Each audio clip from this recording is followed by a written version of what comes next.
Ils la regardèrent et virent du bétail. Ils regardèrent ses veines et virent un vin millésimé.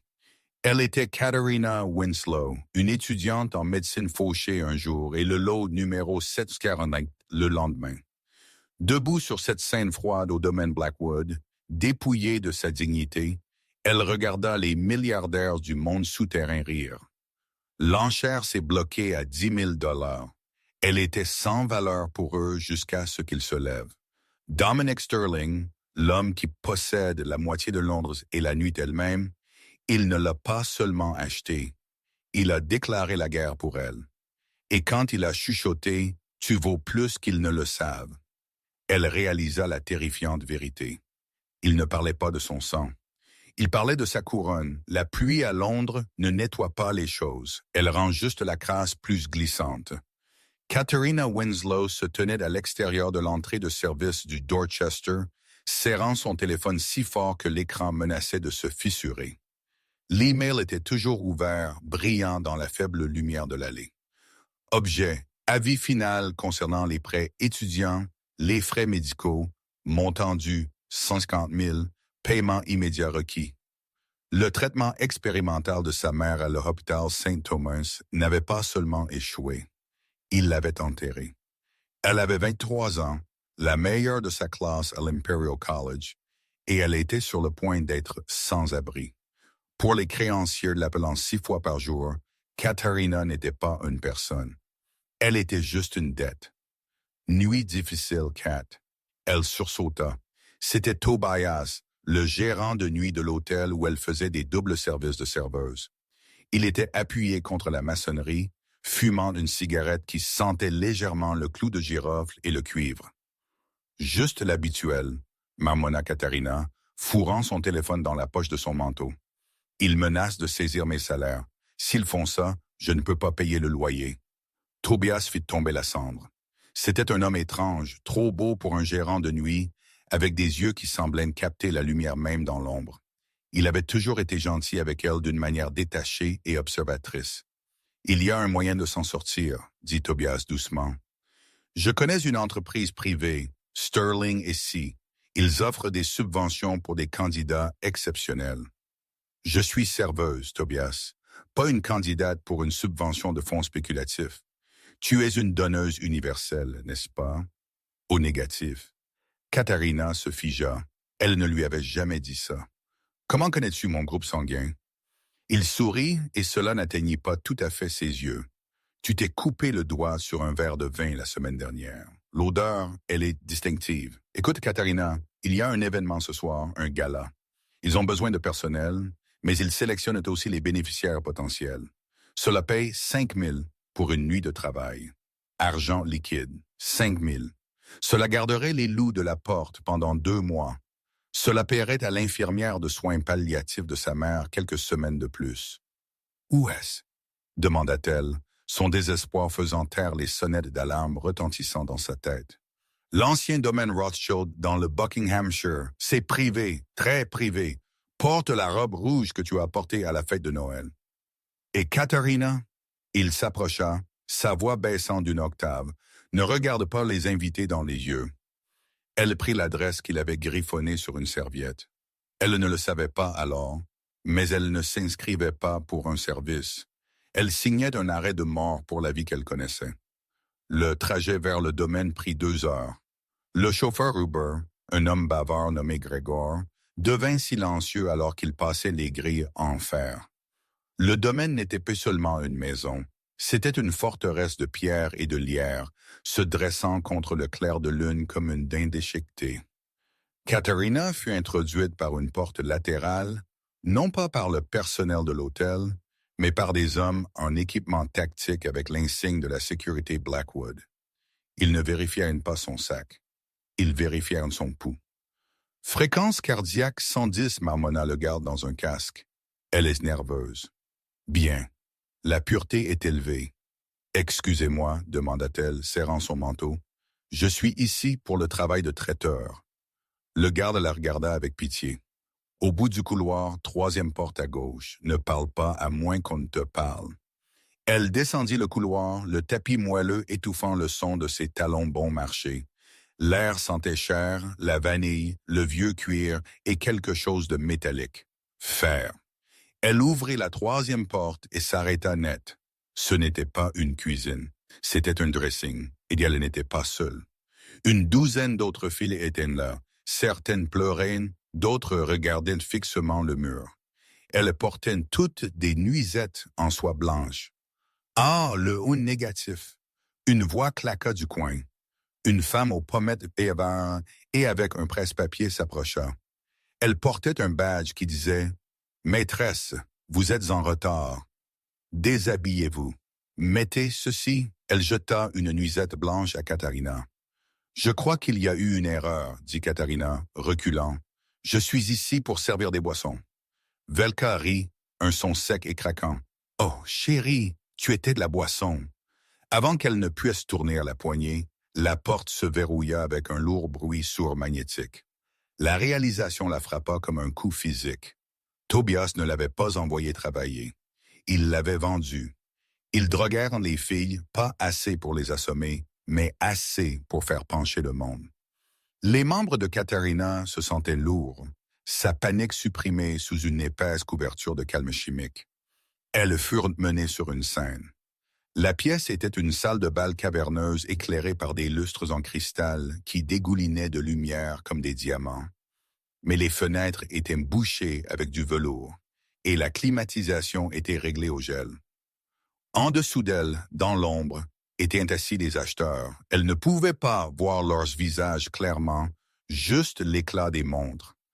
Peck Philippe, Rolex, des marques qui coûtaient plus que toute son éducation. Il tenait des palettes. L'autre 740. Le commissaire-priseur retentit. C'était un humain, transpirant abondamment, l'air terrifié par son propre public. Type A positif. Constitution athlétique. Enchère de départ 50 000. 60. Une voix cria 70. Katharina regarda avec horreur une fille qu'elle reconnut du dressing être vendue pour 85 000 $ à un homme qui ressemblait à un crapaud boursouflé. Elle fut emmenée hors de scène, des larmes coulant sur son visage. Katharina était verrouillée 744. Quand ils la poussèrent au centre de la scène, le projecteur l'aveugla.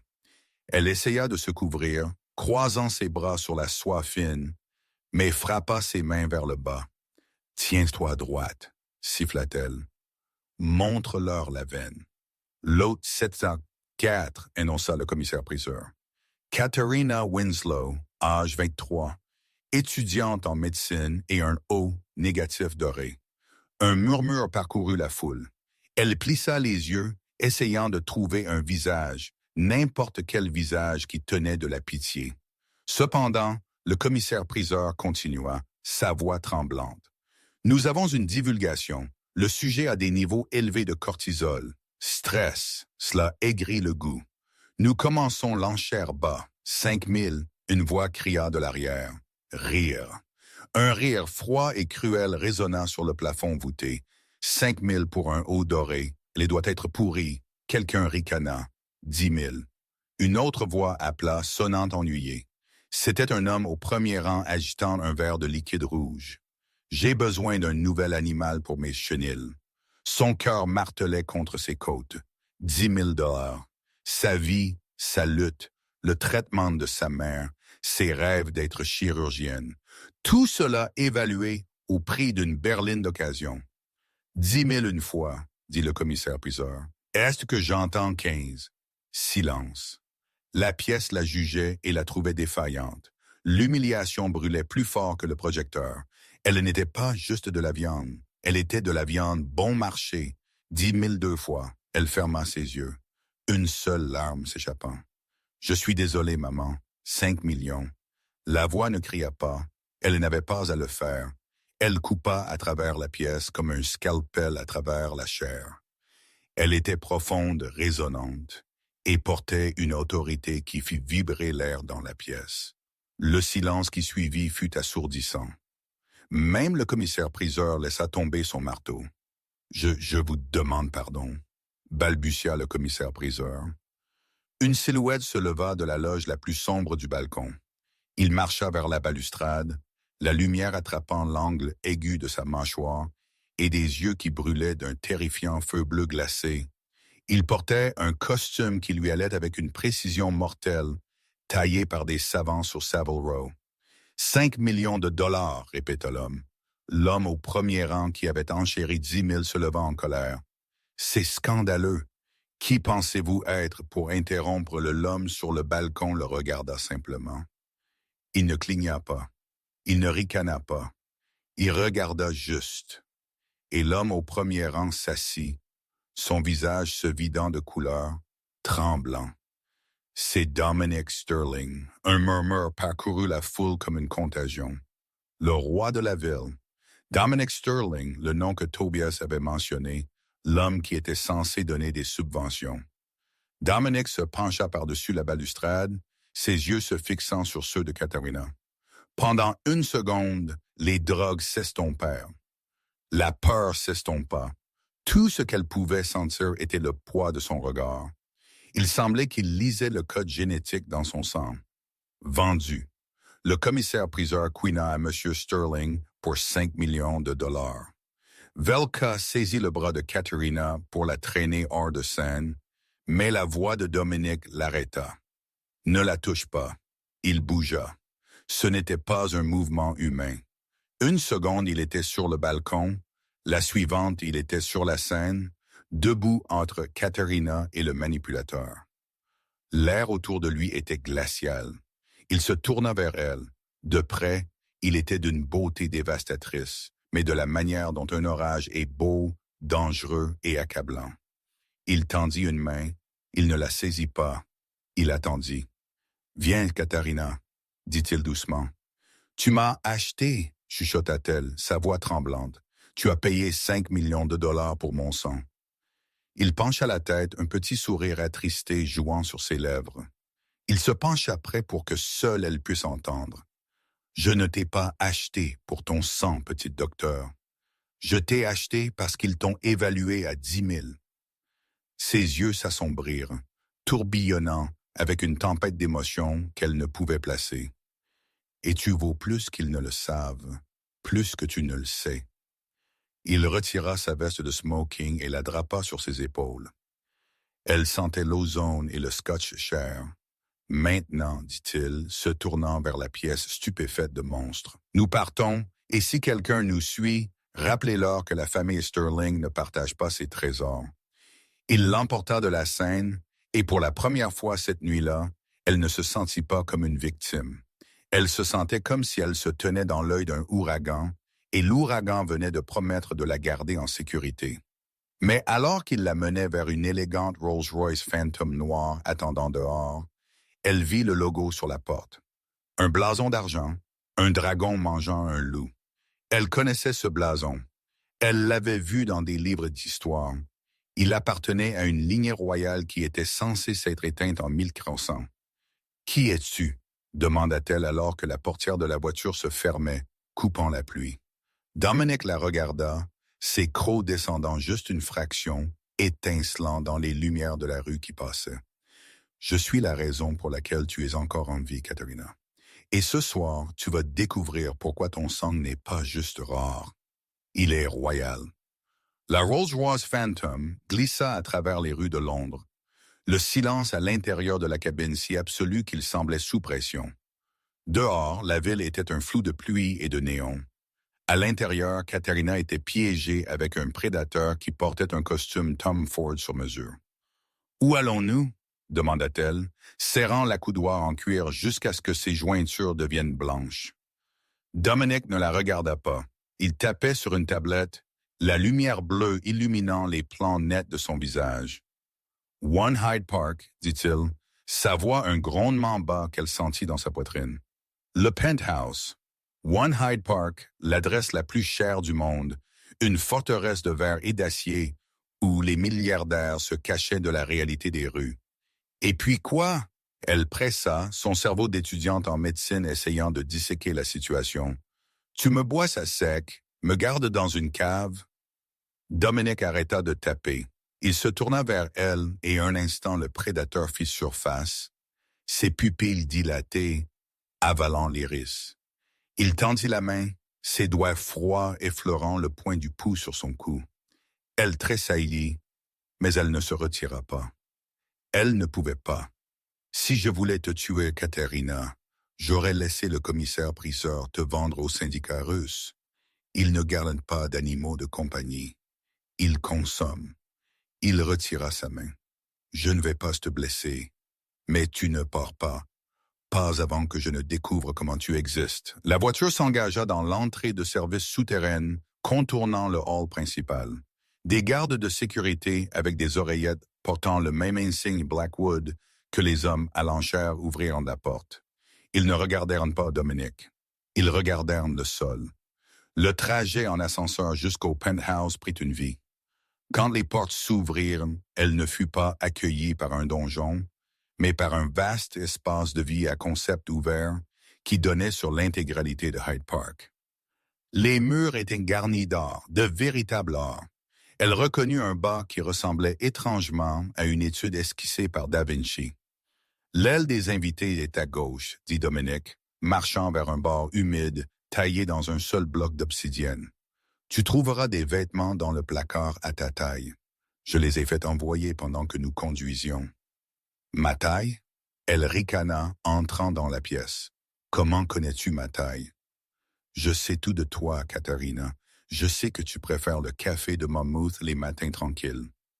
Je sais que tu étudies à la bibliothèque au niveau 4 parce que le chauffage est escassé au niveau 3 et cela te garde éveillé. Et je sais que tu as 150 000 $ de dette. Il versa un verre de liquide rouge foncé. Son estomac se tordit. Est-ce que c'est un chat Margot 96, dit-il, lui tendant le verre. Bois, tu es en état de choc. Le glucose et l'alcool stabiliseront tes tremblements. Elle prit le verre, sa main tremblante. Et que bois-tu? Dominique se versa un verre d'une carafe différente. Le liquide était plus épais, plus foncé. Je bois ce qui est nécessaire. Il but une gorgée et la tension dans ses épaules se relâcha. Tu es libre de te promener dans l'appartement, mais ne tente pas l'ascenseur. Il nécessite un scan rétinien et ne va pas sur la terrasse. Le vent à cette altitude peut être impitoyable. Donc je suis une prisonnière, dit-elle, le vin ayant un goût de cendre dans sa bouche. Tu es un atout protégé, corrigea-t-il. Il y a une différence. Il s'assit dans un fauteuil en cuir, lui faisant signe de s'asseoir en face de lui. Parle-moi de ta mère, la question l'a pris au dépourvu. Laisse-la hors de ça. Je ne peux pas, dit Dominique, ses yeux se rétrécissant. Parce que sa maladie est l'anomalie. L'atrophie multisystématisée ne progresse pas si vite. Pas naturellement. Elle se figea. Comment connais-tu son diagnostic? Je possède le conseil d'administration de l'hôpital Saint-Thomas, dit Dominique calmement. J'ai examiné ses dossiers il y a 2 heures. Elle se leva, la colère dominant sa peur. Tu penses que c'est un jeu? Ma mère est en train de mourir. Assieds-toi, Katerina. Sa voix craqua comme un fouet, faisant vibrer le verre dans sa main. Elle s'assit. Dominique se pencha en avant, son expression intense. Ta mère n'est pas malade à cause de la malchance. Elle est malade parce que quelqu'un l'a empoisonnée. Ils ont introduit une neurotoxine synthétique dans son système pour épuiser ses économies, te forcer au désespoir et te conduire à cette enchère. Son monde bascula. C'est insensé. Pourquoi? Pour voir si tu te vendrais, chuchota Dominique. Pour voir si la porteuse de la souche Corvinus se révélerait sous la pression. Laquelle souche?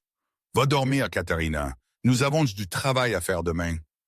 Il se leva et marcha vers la fenêtre du sol au plafond, regardant la ville qu'il prétendait posséder. Elle réalisa alors que pendant qu'elle était dans une cage, il était celui qui gardait les monstres dehors. Katerina ne dormit pas. Les draps étaient faits de coton égyptien, avec un nombre de fils plus élevé que ses frais de scolarité, mais elle resta éveillée, fixant le plafond empoisonné. Le mot résonnait dans son esprit. À 4 heures du matin, le silence du penthouse fut brisé par un faible bourdonnement. Il venait du couloir. Elle sortit du lit, saisissant une lourde sculpture en laiton de la table de nuit comme arme. Elle se glissa le long du couloir. Le salon était vide, mais une mince fente de lumière brillait sous une porte qu'elle n'avait pas remarquée auparavant. La bibliothèque. Elle poussa la porte ouverte pouce par pouce. Ce n'était pas juste une bibliothèque. C'était un laboratoire. Le lambris en bois classique contrastait avec l'équipement médical en chrome élégant, les centrifugeuses, les microscopes et un mur massif de moniteurs. Dominic était là. Il avait jeté sa veste de costume et retroussé ses manches. Il regardait dans un microscope son immobilité absolue. « Tu tiens cette statue comme si tu avais l'intention de l'utiliser, » dit-il sans lever les yeux. Elle abaissa la sculpture en laiton. « Tu as dit que ma mère avait été empoisonnée. Prouve-le. » Dominic recula du microscope. « Viens ici. » Elle s'approcha, ses pieds nus froids sur le bois dur. Il montra le moniteur. Dessus se trouvait une image grossie de cellules sanguines. « Ceci est un échantillon standard de sang. »« O négatif, » expliqua-t-il, pointant les cellules rondes et lisses. Et ceci, il tapota une touche et une nouvelle image apparut. Les cellules étaient différentes. Elles scintillaient avec un léger revêtement doré irisé. « C'est toi. C'est impossible. » Elle respira, se penchant. « Ça ressemble à des radiations. C'est de l'énergie. Potence biologique. » Dominic corrigea. « Tu n'es pas juste une donneuse universelle pour les humains, Katharina. Tu es un amplificateur universel pour nous. » Il se tourna pour lui faire face, appuyé contre la paillasse du laboratoire. « Vampire. Les Struggy, comme les vieilles familles nous appellent. Nous stagnons. Nous ne vieillissons pas, mais nous nous affaiblissons au fil des siècles. Le soleil nous brûle. L'argent nous brûle. Nous sommes puissants, mais nous sommes fragiles. » Il fit un geste vers l'écran. « Ton sang, c'est un remède. Une seule pinte de ton sang pourrait permettre à un vampire de marcher au soleil pendant une décennie. Cela pourrait guérir des blessures qui devraient être fatales. Tu es le Saint Graal. » Elle recula, heurtant le bord d'un bureau. « Donc, tu veux bien me vider. »« Si je te vidais, la source meurt, » dit Dominic, la frustration s'insinuant dans son ton. « Je ne veux pas te consommer. Je veux le synthétiser. Je veux répliquer la protéine pour pouvoir sauver mon peuple sans te blesser. »« Ton peuple ?» Elle rit nerveusement. « Tu parles comme si tu étais un roi. »« Je suis le roi, » dit-il simplement. La lignée Sterling a tenu le territoire de Londres depuis le grand incendie de 1666, que nous avons commencé d'ailleurs pour brûler une peste. Soudain, les moniteurs sur le mur clignotèrent en temps rouge. Une alarme retentit. Pas une sirène, mais un carillon profond et résonnant. Le visage de Dominic devint rigide. Il regarda un flux de sécurité. En bas, au niveau de la rue, un SUV noir venait de percuter les grilles renforcées de l'entrée de service. Des hommes se déversaient. Ils ne portaient pas l'équipement de sécurité Blackwood. Ils portaient des trench gris et des masques argentés. « Mince !» siffla Dominic. « Silus nous a trouvés. »« Qui est Silus ?»« Silus Vane, » dit Dominic, attrapant une épée du mur. Une épée littérale à 2 mains qui semblait avoir vu les croisades. « Mon frère est l'homme qui a empoisonné ta mère. » L'ascenseur tinta. Ils avaient contourné le scan rétinien. Dominic lui attrapa le bras, sa prise meurtrissante. « Écoute-moi attentivement. Silas ne veut pas synthétiser ton sang. Il veut le boire tout ce soir. Tu dois te cacher. »« Où ?» Elle paniqua. La chambre de panique derrière la bibliothèque. Il la poussa vers un faux panneau dans le mur. « Et toi ?» cria-t-elle alors que les portes de l'ascenseur s'ouvraient en grinçant. Dominic se retourna, ses yeux brillants d'un bleu électrique féroce, ses crocs entièrement étendus. Il avait l'air terrifiant. Il avait l'air magnifique. « Je vais rappeler à mon frère pourquoi je suis le roi. » Le panneau se referma, la plongeant dans l'obscurité juste au moment où le premier coup de feu brisait le silence du penthouse. Elle se blottit dans l'obscurité, écoutant les sons de violence, de meubles se brisant, de grognements inhumains et la déchirure humide de la chair. Mais son esprit n'était pas sur le combat. Il était sur la tablette qu'elle avait volée de la paillasse du laboratoire juste avant que Dominic ne la pousse dedans. Elle illumina l'écran. C'était un fichier intitulé « Projet Résurrection ». Elle fit défiler les formules chimiques jusqu'en bas. Il y avait une photo jointe, une vieille photo en noir et blanc des années 1920. Elle montrait une femme debout à côté d'un très jeune Dominic Sterling. La femme ressemblait exactement à Katharina, et la légende disait « Sujet Katharina Winslow, première incarnation, cause du décès, exsanguination par Silas Vane ». Elle n'était pas juste une anomalie génétique aléatoire. Elle était une réincarnation. Et ce n'était pas la première fois que Dominic avait essayé de la sauver. La chambre de panique était insonorisée, mais elle n'était pas anti-vibration. Katharina sentit le sol trembler alors que des corps étaient jetés contre les murs dehors. Elle s'assit dans le coin, la tablette s'accrochant à sa poitrine comme un bouclier, fixant la photo en noir et blanc de la femme qui portait son visage. Première incarnation. Elle n'était pas juste Katharina Winslow. Elle était une histoire de fantôme. Soudain, le bruit s'arrêta. Le silence était plus lourd que le chaos. Le clavier à l'intérieur de la porte de la chambre de panique bipover. Quelqu'un avait le code de remplacement. Elle se leva, levant de nouveau la lourde sculpture en laiton. La porte s'ouvrit en sifflant. Ce n'était pas Dominic. Debout là se trouvait un homme qui ressemblait à une image miroir brisée de Dominic. Il avait la même mâchoire nette, la même taille. Mais là où Dominic était la glace et le contrôle, cet homme était le feu et le chaos.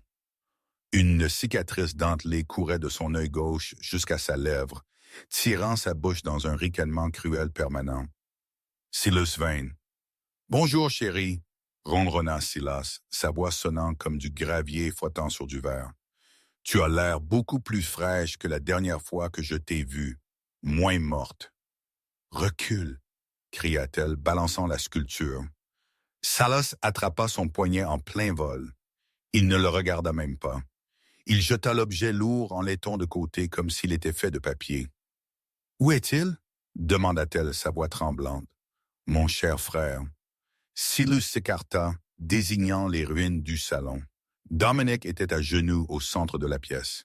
Il saignait, une substance sombre et visqueuse qui fumait en touchant le sol. 3 hommes marqués d'argent le maintenaient avec ce qui ressemblait à des pics électrifiés. Son costume était déchiqueté, sa peau pâle comme le clair de lune. « Cours, Katharina », siffla Dominic, du sang coulant de sa bouche. « L'ascenseur de service. Vas-y. » « Elle ne va nulle part, » dit Silas, marchant vers Dominic et le frappant fort dans les côtes.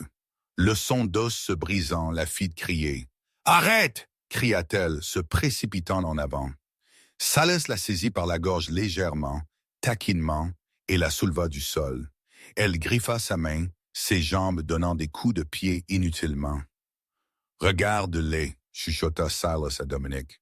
La paire parfaite, toi le noble roi d'Aïe et elle, la victime éternelle. Tu as passé 100 ans à essayer de la cloner, à essayer de la ramener juste pour apaiser ta conscience coupable. Je l'ai ramenée, cracha Dominic, luttant contre des pics pour lui donner la vie que tu as volée. Silas rit. Je ne l'ai pas volée, frère, je l'ai juste bu. Et maintenant je vais finir le repas. Il ouvrit sa bouche, ses crocs descendant, plus longs et plus dentelés que ceux de Dominic. Il se pencha vers son cou. « Prends-moi » rugit Dominic. Le son brisa le verre des fenêtres restantes.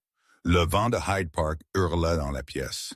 Silas s'arrêta à quelques centimètres de sa jugulaire.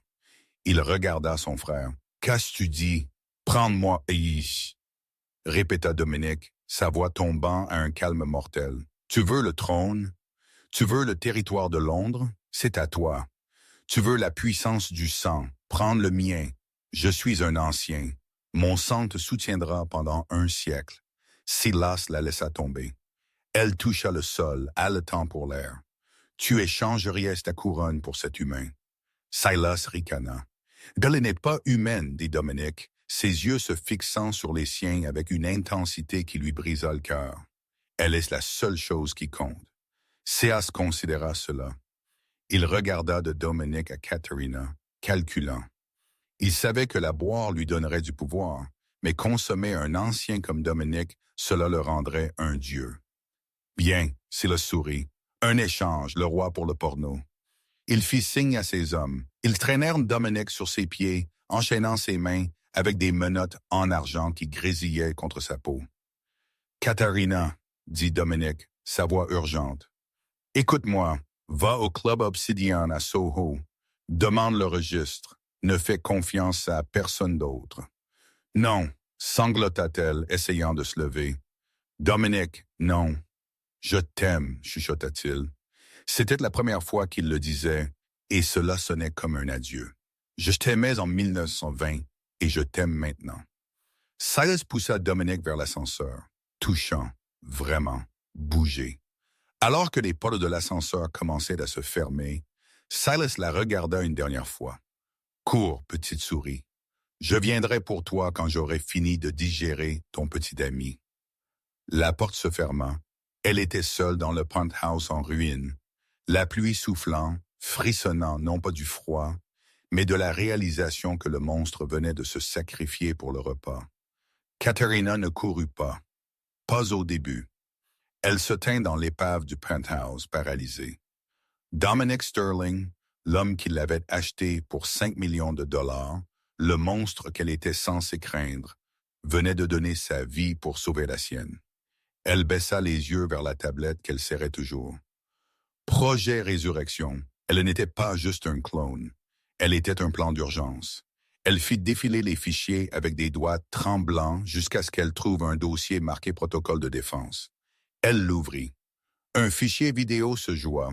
C'était Dominic s'enregistrant dans le laboratoire. Katharina, si tu regardes ceci, Célus est revenu. Tu dois savoir la vérité sur ton sang. Ce n'est pas juste un remède, c'est une clé de commande. Sur l'écran, Dominic se pencha plus près de la caméra. Le O négatif doré porte une enzyme spécifique. Elle a été conçue par la Première Alliance, les ancêtres de toutes les familles de vampires. Elle a été conçue pour être une sécurité. Si un roi devenait fou, le porteur du sang pourrait le neutraliser. Ton sang, s'il est ingéré en haute concentration, ne nous guérit pas juste. Il paralyse nos fonctions motrices. Il nous transforme en pierre pour une courte durée. Tu n'es pas du bétail, Katharina. Tu es le basilic. La vidéo se termina. Elle fixa l'écran noir. Célus ne savait pas. Il pensait qu'elle était juste une subsistance de haute qualité. Il ne savait pas qu'elle était une arme. Une froide résolution s'installa sur elle. Elle essuya les larmes de son visage. Elle n'allait pas courir à Soho. Elle n'allait pas se cacher. Elle alla au bar humide. Elle trouva un couteau d'office tranchant. Elle alla au labo. Elle trouva un sac de collecte stérile et une grande seringue. Elle s'assit sur le tabouret, attacha un garrot autour de son bras et serra les dents. Elle devait saigner. Elle tira une pinte de son propre sang. Le liquide rouge foncé tourbillonnait dans le sac, le chatoiement doré à peine visible sous les lumières fluorescentes. Elle fixa le sac à sa cuisse sous sa robe déchirée. Puis elle trouva la cachette d'armes de Dominic. Elle ne savait pas comment utiliser une épée à 2 mains, mais elle savait comment utiliser un Glock 19. Elle vérifia le chargeur plein. Elle prit l'ascenseur de service vers le bas. Elle n'alla pas dans la rue. Elle alla au garage. Silas avait pris Dominic, mais il avait laissé un des SUV derrière, celui dans lequel ses hommes étaient arrivés. Le chauffeur était toujours là, fumant une cigarette, attendant des ordres. Elle marcha jusqu'à la fenêtre. « Hé !» il aboya, tendant la main vers sa radio. « Qui es-tu » Elle n'hésita pas. Elle fracassa la crosse du pistolet contre la vitre. La brisante. Elle enfonça le canon dans son cou. « Je suis la fille qui vaut 5 millions de dollars. » Elle grogna. Conduit. Le chauffeur, un mercenaire humain nommé Gregor, ironiquement le même nom que son chauffeur Uber, déglutit difficilement. « Où assis? Où l'ont-ils emmené? » « L'ancien abattoir, balbutia Gregor. « Est de Londres. C'est le centre de traitement de Célus. Emmène-moi là-bas, et si tu essaies de les alerter, j'ouvrirai ma propre veine et laisserai chaque vampire dans un rayon de 5 paires de me sentir. Tu seras déchiré en morceaux dans la frénésie alimentaire. C'était un bluff. Elle ne savait pas si cela fonctionnerait, mais Gréor avait l'air terrifié. Il démarra le moteur. Le trajet vers l'est de Londres fut un flou. Son esprit s'emballait. Elle avait un plan, mais c'était de la folie. Elle allait entrer dans un repère de vampires, armée d'un pistolet et d'un sac de son propre sang pour sauver le roi de la nuit. Nous nous sommes arrêtés devant un abattoir abandonné à Whitechapel. L'ironie ne lui échappa pas. « Sors », dit-elle à Gregor. Il sortit en désordre et courut dans la nuit. Elle se tint devant les portes en fer rouillé. Elle pouvait les entendre à l'intérieur, les chants, le faible bourdonnement des rituels anciens. Elle prit la seringue de sa poche, elle la remplit du sac sur sa jambe, elle poussa les portes ouvertes. Le rez-de-chaussée de l'abattoir avait été converti en une salle du trône de saleté. Des crochets pendaient du plafond. Au centre, Dominic était enchaîné à un pilier. Il avait l'air à moitié mort, sa chemise partie, sa poitrine couverte de lacérations. Silas était assis sur un trône improvisé d'os et de béton, tenant une coupe. « Tu es revenu », dit Silas, l'air réellement surpris. La pièce devint silencieuse. Des dizaines de vampires se tournèrent pour la regarder. « J'ai oublié quelque chose, dit-elle, sa voix résonnant dans le vaste espace. Elle marcha en avant, ses talons claquant sur le béton taché de sang. « Et qu'est-ce que c'est ?» Silas se leva, amusé. « Tu souhaites le rejoindre dans la mort ?»« Non, dit-elle, s'arrêtant à 10 pieds de lui. « Je suis venu négocier. »« Tu n'as rien que je veuille. » Silas rit.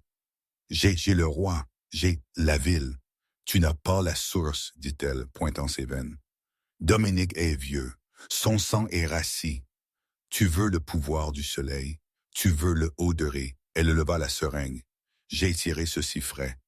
Concentré pur. Pas d'adrénaline, pas de cortisol, juste le pouvoir.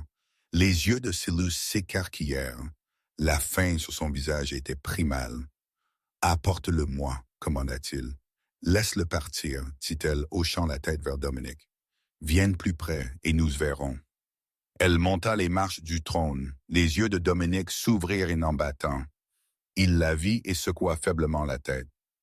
Non, elle se tint devant Silas Vane. Il la dominait, sentant la pourriture et le vieux sang. Il tendit la main pour la seringue. « Un choix sage, petite souris », chuchota-t-il. « Ce n'était pas un choix, dit-elle. » Elle ne lui tendit pas la seringue. Elle la plongea dans son cou. Silas rugit, la frappant du revers de la main. Elle vola à travers la plateforme, s'écrasant contre le béton. « Toi, fil stupide !» cria-t-il, arrachant la seringue. « Une petite aiguille ne me tuera pas. Elle ne te tuera pas. » Elle toussa, goûtant le sang. « Mais vérifie tes jambes. » Silas essaya de s'avancer pour l'écraser. Il ne pouvait pas bouger. La paralysie le frappa instantanément. L'enzyme dans le concentré inondait son système, calcifiant ses muscles. Ses yeux s'écarquillèrent de véritable peur. « Quoi? Qu'as-tu que tu fais? » Il s'étouffa, sa mâchoire se bloquant à mi-phrase. « Je suis le basilic, » chuchota-t-elle, citant Dominic. Elle se précipita sur ses pieds et courut vers Dominic. Elle tira sur le verrou de ses chaînes. Le son était assourdissant. Dominic tomba dans ses bras. Il était lourd, froid. « Bois, dit-elle, lui offrant son poignet. Elle utilisa le couteau pour faire une petite coupure. « Je ne peux pas, » il râla. « Je te blesserai. Si tu ne le fais pas, nous mourrons toutes les deux. » Il la regarda, ses yeux bleus remplis de crainte. Il n'argumenta pas. Il s'accrocha à son poignet. La douleur fut vive, puis sourde. Elle sentit son énergie s'épuiser, sa vision se rétrécir. Mais elle sentit sa force revenir. Sa peau rougit de couleur. Ses blessures commencèrent à se ressouder devant ses yeux. Il se retira avant qu'elle ne s'évanouisse. Il se leva, essuyant sa bouche. Il regarda la forme gelée de son frère, puis le cercle de vampires qui reculait maintenant de terreur. Le roi était de retour. Et cette fois, il ne se battait pas pour le territoire. Il se battait pour sa reine. Le silence qui tomba sur l'ancien abattoir était plus lourd que les portes en fer qu'ils avaient fait éclater. C'était un poids physique suffocant. Des particules de poussière dansèrent dans les faisceaux de lumière industrielle dure, qui coupaient à travers la pénombre, illuminant le tableau grotesque. Silas Vane, l'utilisateur, l'homme qui avait terrifié le monde souterrain de Londres pendant 1 siècle, était figé. Il n'était pas mort. Les vampires de sa lignée ne mouraient pas facilement, mais il était enfermé dans une prison de sa propre biologie. L'enzyme du sang de Katharina avait inondé son système, calcifiant ses fonctions motrices instantanément. Ses yeux étaient grands ouverts, figés dans une richesse de terreur primale absolue, fixant la seringue gisant sur le béton maculé de sang. Katharina s'appuya contre un pilier de support rouillé, ses jambes cédant finalement. L'adrénaline qu'il avait portée du penthouse à l'East End s'évaporait, laissant derrière une froide, tremblante épuisement. Elle serra son poignet où elle s'était coupée pour nourrir Dominic. Il battait, un rappel aigu de la ligne qu'elle venait de franchir. Elle n'était plus une étudiante en médecine. Elle n'était pas juste Katharina Winslow. Elle était autre chose. Quelque chose de dangereux. Rataharina. La voix était belle, mais elle portait une résonance qui faisait vibrer le verre des hautes fenêtres. Elle leva les yeux. Dominic était debout. Il y a quelques minutes, il avait été une chose brisée, enchaînée et saignant à moitié chemin vers la tombe. Maintenant, ayant goûté le pouvoir concentré du haut négatif doré directement de la source, il ressemblait à un dieu de la vengeance renaissant. Les lacérations sur sa poitrine se ressoudaient, la peau se scellant avec des volutes de vapeur visibles. Sa peau, auparavant pâle et grise, détenait maintenant la terrifiante perfection semblable au marbre d'une statue. Et ses yeux étaient 2 saphirs brûlants dans l'obscurité. Il ne regarda pas les 20 vampires les entourant, les mercenaires et la lie que Silas avait recrutés. Il ne regarda qu'elle. Il n'y avait pas de fin dans son regard, seulement une admiration profonde et terrifiante. Un des locataires gauche de Silas, une brute avec une tête rasée et des tatouages couvrant son cou, grogna. Il s'avança, levant une machette dentelée. Le roi est mort. Tué, le Dominic tourna sa tête. Il ne leva pas une main. Il ne montra pas ses crocs. Il regarda simplement l'homme, monsieur. La pression de l'air dans la pièce sembla chuter. Une vague de dominance pure et concentrée déferla de Dominic. Une onde de choc psychique qui frappa le groupe de vampires comme un coup physique. Le lieutenant laissa tomber la machette. Elle claqua bruyamment sur le sol. « Neil » dit Dominic. Le mot ne fut pas crié. Il fut prononcé avec l'indifférence désinvolte d'un homme qui commande les marées. Le lieutenant tomba à genoux, puis l'homme derrière lui, puis le reste. C'était un effet domino de soumission. 20 prédateurs, monstres qui déchireraient un humain pour le sport, tombèrent sur le béton sale, la tête si bas que leur front touchait presque le sol. Ils pouvaient sentir le pouvoir rayonnant de lui. Ils pouvaient sentir le sang du basilic coulant dans ses veines. Dominic passa devant eux comme s'ils étaient des meubles. Il vint à Katharina, son expression s'adoucissant instantanément. « Tu saignes », murmura-t-il, tendant la main pour prendre la sienne. Son toucher était frais, mais doux, si incroyablement doux pour un homme qui venait de mettre une pièce de tueur à genoux. « Je vais bien », mentit-elle, sa voix tremblante. « Est-ce qu'il est? Est-ce que Silas est parti? » Dominic regarda par-dessus son épaule son frère. Il remonta les marches vers le trône improvisé. Les yeux de Silas le suivirent. La seule partie de son corps qu'il pouvait encore bouger. La panique dans ses yeux était frénétique, suppliante. Dominic se pencha près, sa voix un chuchotement soyeux qui résonna dans le silence. « Tu voulais l'héritage, frère.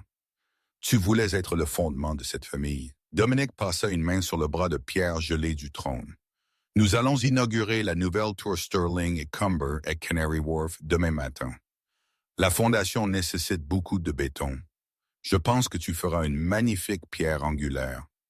Les yeux de Sloss criaient d'être enterré vivant, d'être conscient, immobile, enfermé dans l'obscurité pendant des siècles, soutenant l'empire du frère qu'il avait essayé de tuer. C'était un sort pire qu'un pieu à travers le cœur. Prenez-le, commanda Dominique au vampire agenouillé. Enveloppez-le dans des chaînes, préparez-le pour le transport. S'il est égratigné, s'il est endommagé de quelque manière que ce soit avant les pauvres, je prendrai vos têtes.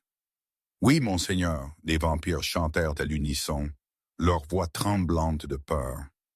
Dominique se retourna vers Katharina. Il la souleva dans ses bras, la levant comme si elle ne pesait rien. Elle enfouit son visage dans sa chemise déchirée, sentant l'ozone, le sang et la légère odeur coûteuse de bois de santal qui s'accrochait à lui. « Nous avons fini ici, dit-il. » Ils ne priront pas la voiture. Les routes étaient pour les roturiers, et ce soir, Dominique réclamait sa couronne. Un hélicoptère Augusta Westland, noir comme l'aile d'un corbeau, descendit sur le toit plat de l'abattoir quelques minutes plus tard. Le vent des rotors fouetta ses cheveux sur son visage, mais Dominique la protégea avec son corps jusqu'à ce qu'il soigne à l'intérieur de la cabine recouverte de cuir. Alors qu'il décollait, le soleil commença à percer l'horizon. Le ciel devint d'un violet contusionné, puis un orange saignant. En dessous d'eux, Londres se réveilla. Les camions de livraison, les navettures matinaux, les bus rouges, ils avaient tous l'air de jouets. Ils n'avaient aucune idée qu'une guerre avait été menée pour leur ville pendant qu'ils dormaient. Ils n'avaient aucune idée que les monstres sous leur lit venaient de changer de gestion. Elle regarda le lever du soleil, et pour la première fois de sa vie, elle ne sentit pas le soulagement du matin. Elle sentit une étrange parenté avec la nuit qui s'estompait. « Le soleil, chuchota-t-elle, regardant Dominique. Est-ce que ça te fera mal? » Il tendit la main à travers la cabine et tira l'occultant sur sa fenêtre. « Avec ton sang dans mes veines? » Non, je pourrais marcher sur la surface du soleil aujourd'hui et ne sentir qu'une chaleur agréable. Mais je préfère l'obscurité. Il tendit la main dans un compartiment et en tira une trousse médicale. Il n'appela pas un serviteur. Il le fit lui-même. Il nettoya la coupure sur son poignet avec une précision clinique, appliquant un pansement papillon. Ses doigts s'attardèrent sur son pouls. « Tu m'as sauvé, » dit-il, sa voix dépourvue de son arrogance habituelle. Il sonnait vulnérable. « En 1000 ans, personne ne m'a jamais sauvé. »« Tu m'as acheté pour 5 millions de dollars, » dit-elle, un sourire fatigué tirant à ses lèvres. « Je devais protéger mon investissement. » Dominique ne sourit pas. Il la regarda avec une intensité qui lui coupa le souffle. « J'aurais donné chaque sou que je possède. J'aurais brûlé Londres jusqu'au sol avant de le laisser te prendre. » L'hélicoptère vira et One Hyde Park apparut. Ils atterrirent sur la piste privée sur le toit, contournant la sécurité qui les avait défaillis plus tôt. Le penthouse était déjà en cours de réparation. Une équipe de personnel silencieux et efficace remplaçait la vitre, frottait les sols, enlevait les débris de la bataille. Ils disparurent dès qu'ils sortirent de l'ascenseur, les laissant dans le calme soudain et discordant de l'aile principale. Dominique la mena à la chambre. C'était un sanctuaire de gris et d'argent, avec des fenêtres du sol au voire plafond qui étaient maintenant fortement teintées contre la lumière du matin. « Assieds-toi, » ordonna-t-il doucement, pointant le bord du lit massif. Il alla à un coffre mural, tapa un code et récupéra un petit flacon de liquide clair et un verre de cette boisson nutritive rouge foncé. « Bois ceci, » dit-il, lui tendant le verre rouge. « C'est de l'hémoglobine synthétique. Cela arrêtera les vertiges. » Elle le but. C'était doux, métallique et instantanément revitalisant. Et ceci, dit-il, levant le flacon, est la confirmation de la clinique de Londres. Mes spécialistes ont administré l'antitoxine à ta mère à 4M. Ses signes vitaux se sont stabilisés. La paralysie s'inverse. Elle s'est réveillée il y a 10 minutes et a demandé du thé. Katharina retint un sanglot, posant le verre. Elle va bien. Elle va faire un rétablissement complet. Dominique promit. Et la dette, elle est partie. L'hôpital Saint-Thomas a effacé le registre. Tu es libre, Katharina. Tu n'as pas de dette, pas d'ennemis. Salès est parti. Il recula, mettant une distance entre eux qui semblait un canyon. Tu peux partir, dit-il, sa voix serrée. J'ai une voiture qui attend en bas.